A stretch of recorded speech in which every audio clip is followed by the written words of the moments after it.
Com a paz do Senhor Jesus Cristo nessa noite. Amém. Irmãos, eu sou muito grato a Deus, porque sempre que venho aqui, eu revejo os irmãos, conheço novos irmãos, e vejo que Novo Progresso sempre tem a tradição, né? Aqui sempre teve muito grupo musical, né? Desde 90 e 89, sempre os que estou frequentando a igreja aqui, sempre os irmãos cantam, e louvado seja Deus, e cantam bem. E nessa noite, meus irmãos, eu gostaria de falar um pouco com os irmãos sobre Jesus Cristo. E Jesus Cristo, quando aqui esteve, nos seus últimos momentos de vida nessa terra, quando estava já pendurado na cruz, ele fez 3 orações. E eu gostaria de falar da primeira oração. Ele disse: Pai, perdoa-lhe porque não sabem o que fazem. Jesus disse: Deus meu, por que me desamparastes? E na tua mão entrego o meu espírito. E eu gostaria de comentar rapidamente com os irmãos nessa noite sobre o texto que foi lido em Lucas, no capítulo 23, no versículo 34. E Jesus dizia: Pai, perdoa-lhes porque não sabem o que fazem. Irmãos, de todas as orações que a Bíblia menciona de Jesus, eu creio que esta, para mim especialmente, foi a principal. Mas para que possamos entender esta oração tão poderosa, tão preciosa e tão significante, nós precisamos voltar algumas horas antes, aproximadamente 12 horas, quando o Senhor Jesus estava no Getsemane. A palavra de Deus nos fala em Lucas 22, 42 a 44, que logo após Jesus ter ceado com seus discípulos, ele se dirigiu a um lugar costumeiro, aonde ele estava acostumado a dormir com seus discípulos. E ele, ao usar a Santa Ceia, participar da Santa Ceia com seus amigos, seus discípulos, ele foi cantando animadamente sobre a lua pascual. Era uma lua cheia, diz o Espírito de Profecia. A lua clareava o caminho do Senhor, e ele foi cantando com seus discípulos. Mas ao chegar no Getsemane, ele foi tomado de uma estranha mudez. Ele ficou calado. Chamou consigo os seus amigos mais chegados, Pedro, Tiago e João, e falou: olha, vocês ficam aqui e orem comigo. Eu vou um pouco mais distante para que eu também ore, para que eu também possa orar, mas vocês orem aqui. Naquela noite, meus irmãos, estava naquele cenário Satanás. Ele lançou um torpor tão poderoso sobre os discípulos que eles queriam orar, eles tinham desejo de orar, mas o torpor foi tão forte que eles não conseguiam manter os olhos abertos. Eles simplesmente adormeceram. Mas Jesus sozinho, pisando no lagar naquela noite, ponderando a minha situação e a sua situação, se voltaria para o Pai e nos deixaria perecer, merecendo aquilo que nós merecíamos, a morte eterna. O Senhor ponderava naquela noite, e nos fala a palavra de Deus, que a angústia mental era tão grande, a depressão era tão forte, o inimigo apertava-o de tal maneira, que ele suou grandes gotas de sangue. Irmãos, eu já ouvi dizer que as pessoas têm um problema lacrimal aqui no canal dos olhos e sai sangue. Mas pessoa suar sangue devido à angústia, à depressão mental, nunca vi. Eu acho que a ciência também não explica isso. Mas o Senhor Jesus suou grandes gotas de sangue naquela noite, por minha causa e por tua causa. Mas nos fala a palavra de Deus que ele levantou do local onde estavam, foi com muita dificuldade até os seus discípulos e os achou dormindo. Eles estavam dormindo, não que estivessem cansados, mas um encantamento diabólico estava sobre aqueles irmãos. E Jesus os despertou: nem uma hora vocês podem orar comigo? Vigiai e orai para que não entreis em tentação. Esse foi o conselho do Senhor Jesus. E voltou para o seu lugar de oração. E orava mais intensamente, eu voltarei para o meu Pai, serei recebido da mesma maneira pelos anjos, pelo meu Pai, até como um herói. Mas um herói sem vitória, mas seria recebido com grande alegria no céu. Enquanto Jesus Cristo ponderava se voltaria para o céu ou se morreria por minha causa e por tua causa, Deus, na sua infinita bondade, enviou um anjo para que pudesse confortar o seu filho. E esse anjo diz para Jesus as seguintes palavras, está registrado em Isaías, no capítulo 53, versículo 11. Essas foram as palavras que o anjo disse para Jesus naquela noite. Isaías 53, versículo 11: o trabalho da sua alma ele verá e ficará satisfeito. Com o seu conhecimento, o meu servo, o justo, justificará muitos, porque as iniquidades dele levará sobre si. O anjo então, descendo, pegando Jesus, curvado no chão, tomando os seus braços, abriu para ele a cortina do futuro, e ele diz: Jesus, olha, com o seu trabalho você vai justificar muitos. E quando aquela cortina foi aberta, meus irmãos, Jesus me viu aqui nessa noite. Ele viu esse casal aqui. Jesus viu cada um de nós nessa igreja. E ele viu que o seu trabalho não seria em vão. Milhões e milhões certamente o rejeitaria, mas uma pequena minoria de salvos o aceitaria e glorificaria para toda a eternidade o seu nome. E Jesus então, com todo entusiasmo e coragem, resolveu sorver aquele amargo cálice. E Jesus então, levantando, como os irmãos conhecem bem a história, foi levado perante Anás, Caifás, Pilatos, Herodes e assim sucessivamente, até que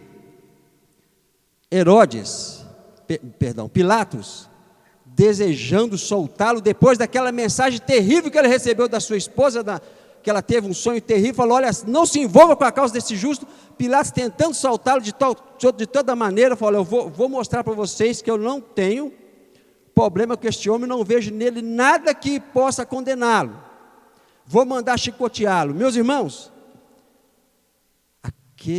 aquele couro que Jesus tomou naquela sexta-feira fatídica, foi um couro diferente. E esse couro, meus irmãos, essas chicotadas que ele tomou nas costas, o salmista, há quase 2000 anos atrás, ele já escrevia sobre isto. Salmo 129, na palavra de Deus, nos fala o versículo 3, as seguintes frases. Salmo 129, no versículo 3: os lavradores araram sobre as minhas costas, cumprido fizeram os seus sulcos. Não sei aqui se os irmãos já trabalham em roça, que eu também nunca trabalhei. Mas sulcar a terra é fazer buraco na terra, para que a água não escorra, e também para fazer a plantação. Mas nos fala para Deus que fizeram profundo, comprido os seus sulcos. Aquele chicote, meus irmãos, era um chicote diferente, foi feito especialmente por Satanás, na sua máquina de tear. Nos fala a inspiração, que aquele chicote nas suas pontas tinha chumbo, para que pudesse pesar as correias, e ao bater, machucar as costas do meu Salvador. E na ponta daquele chicote, havia ossos, de forma que, quando aquela correia abraçava, o chumbo machucava a carne, e o osso penetrava na carne. E os soldados, com o espírito diabólico, satânico, puxavam com toda a força, de forma que vira-se os ossos de Jesus das suas costelas, os seus órgãos internos foram expostos. E Jesus então, como os irmãos também conhecem a história, foi colocado sobre as suas costas uma cruz que nem era para ele. Aquela cruz foi feita especialmente para Barrabás, um homem sedicioso, faccioso, um homem violento, assassino. E agora soltaram Barrabás, representante de Satanás e do mundo, e crucificaram o meu Salvador. Jesus, sob o peso daquela cruz, desmaiou por 2 vezes. Caminhou uma distância, não conseguiu, até que Simão colocaram sobre as costas de Simão, um homem que vinha do campo, que não gostava nem de ouvir falar de Jesus, colocaram sobre as suas costas aquela cruz, bendita cruz, que Simão carregou. Aquela cruz foi a salvação de Simão. Ele pôde conhecer e reconhecer que realmente aquele era o Filho de Deus. Como os irmãos conhecem também a história, chegando no Calvário, Jesus deitou sobre a cruz e colocou as suas mãos, foram pregadas, e violentamente a cruz julgada naquela cova, para que pudesse rasgar mais a mão do Salvador. Mas apesar de tudo isso, qual foi a sua primeira oração? Pai, perdoa-lhes, porque não sabem o que fazem. Irmãos, às vezes, eu paro e medito nessa palavra de Jesus. Perdoa-lhes porque não sabem o que fazem. Jesus naquela noite, naquela sexta-feira, naquela tarde, melhor dizendo, orou por mim, orou por você. E o interessante é que Jesus, ele sempre viveu aquilo que pregava. Por que é que ele fez essa oração? Porque na sua frente eram simplesmente pessoas condenadas? Porque na sua frente eram simplesmente pessoas que estavam achando que estavam prestando um culto a Deus? Não. Veja bem o que ele disse logo no início do seu ministério. Mateus, no capítulo 5, versículo 44. Mateus, capítulo 5, versículo 44, assim nos fala a palavra de Deus. Eu, porém, vos digo, amai os vossos inimigos, bendizei o que vos maldizem, fazei bem o que vos odeiam, e orai pelo que vos maltratam e vos perseguem. Jesus sai da beleza das palavras e agora ele cumpre aquilo que ele disse. O que ele estava fazendo na cruz? Orando por aqueles que estavam maltratando, perseguindo, chicoteavam, cuspiram no seu rosto, abriram suas costas, abriram o seu lado, cravaram prego nas suas mãos, cravaram prego nos seus pés, zombavam dele, mas o que ele fazia? Pai, perdoa-lhes porque não sabem o que fazem. São crianças que não sabem o que fazem. Irmãos, poderosa foi aquela oração. Agora, trazendo para a minha situação hoje, veja bem, Jesus é o nosso exemplo em tudo. Em João capítulo 13, versículo 15, fala, eu vos dei o exemplo, assim como eu fiz, façais vós também. Ele é nosso exemplo em tudo. E agora, eu fico pensando, por que é que às vezes eu carrego raiz de amargura no meu coração contra o meu irmão? Esse rapaz aqui me falou uma palavra, eu te pego, espera. Não é assim às vezes que funciona? Às vezes, meu vizinho me falou uma palavra, me espera que na curva eu te acerto. Não é assim às vezes que nós fazemos? Como cristãos, não é assim que fazemos? Também, veja bem, a minha esposa me falou algo que eu não gostei, mas espera que vai ter troco, isso não vai ficar assim não. Não é assim às vezes como nós agimos? A minha filha me falou uma coisa, você pode esperar, que eu te acerto, eu te acerto. Na hora que você me pedir uma coisa, o negócio vai ficar ruim para o seu lado. Quantas vezes fazemos isso, meus irmãos? Mas Jesus falou, Pai, perdoa, porque não sabe o que faz. Se Jesus é meu exemplo, porque é o que eu carrego essa amargura no meu coração. Veja bem o conselho da palavra de Deus, em Colossenses, no capítulo 3, versículo 13, um pouquinho mais para frente. Colossenses, capítulo 3, versículo 13, veja o conselho da palavra de Deus para nós nessa noite. Suportai-vos uns aos outros, perdoando-vos uns aos outros, e se alguém tiver alguma queixa contra outro, assim como Cristo vos perdoou, assim fazeis vós também. Quantas vezes, meus irmãos, eu dormi de costa virada para minha esposa, me xingou, eu te pego, espera. E quantas vezes eu fiz raiva da minha esposa, ela virou as costas para mim. Isso vai um dia, vai 2 dias, vai 3 dias, quem sabe um mês, não sei, cada um que sabe os seus problemas. Mas nos fala a palavra de Deus que devemos carregar as cargas uns dos outros, suportando uns aos outros, perdoando uns aos outros. Se alguém tiver queixa, assim como Cristo fez, façais vós também.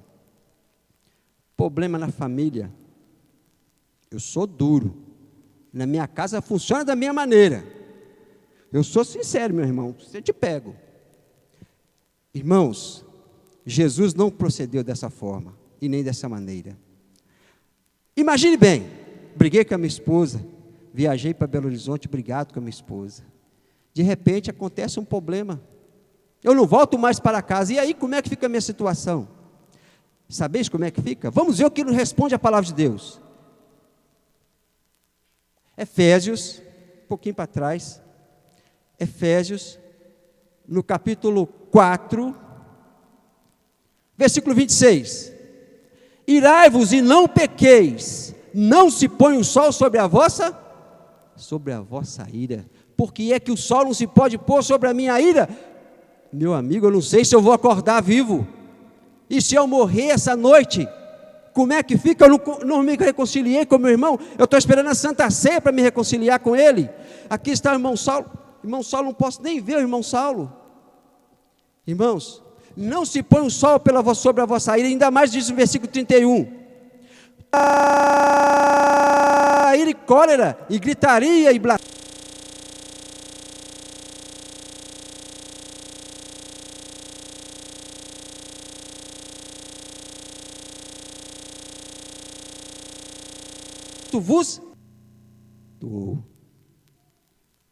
Meus amados,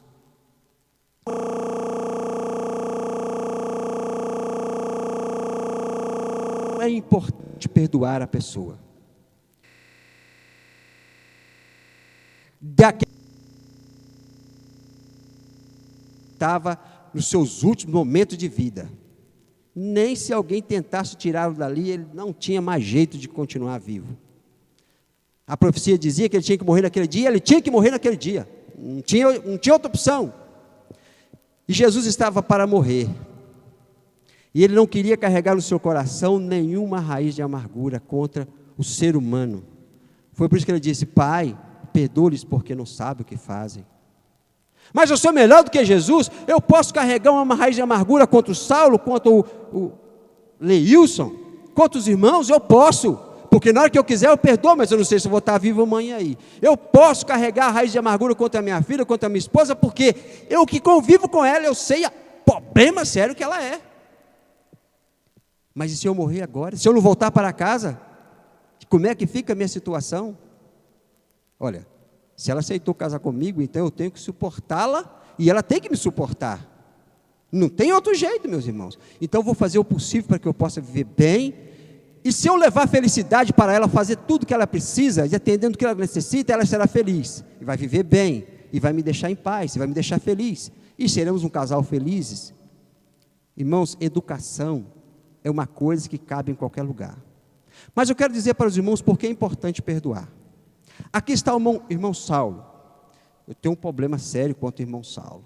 Estou aqui com os irmãos, alegre, feliz, contente, rindo, cantando, de repente quem entrou naquela porta ali? O irmão Saulo. Rapaz, quem chegou? Misericórdia. A minha alegria acabou. A minha felicidade acabou. E às vezes o irmão Saulo nem sabe que eu tenho um problema contra ele. Então quando você perdoa alguém, sabe o que acontece? Você libera o seu coração do lixo. Libera o seu coração do entulho. Libera o seu coração de amargura. Libera o seu coração de tristeza. Libera o seu coração de toda essa imundície que não pode ser acumulado no coração de cristão. Jesus não acumulou isso no coração dele, porque eu vou acumular no meu? Não podemos acumular isso no meu coração. Então libere o meu coração dessa imundície, meus irmãos. E Jesus então nos dando esse exemplo do perdão, nós precisamos seguir os seus passos, seguir as suas pisadas. Eu quero também dizer para os irmãos que o perdão, há um ditado popular, né? que o perdão ele é divino. Mas o perdão ele é humano também. Ele é humano também.